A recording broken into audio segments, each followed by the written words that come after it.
आणि विशेषतः महाराष्ट्रामध्ये जे परिवर्तन झालेलं आहे, ज्यांना राजकारणाशी काही संबंध नाही, ज्यांना आमदारकी खासदारकी किंवा जिल्हा परिषदेची निवडणूक लढवायची नाही, असे अनेक हजारो लोक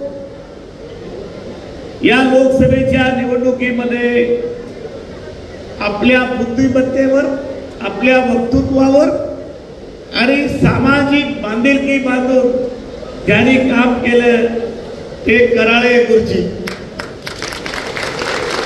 या ठिकाणी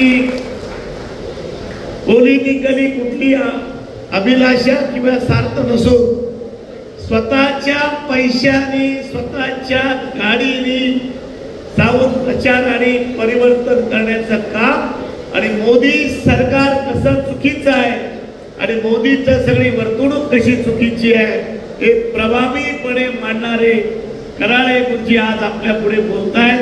आता ते खरे माझ्या आग्रहासमोर आले, त्यांची उद्या सकाळी गोंदियाला मीटिंग आहे आणि ते आता बीडला रात्री झोपले, आज इथे दुपारी आले.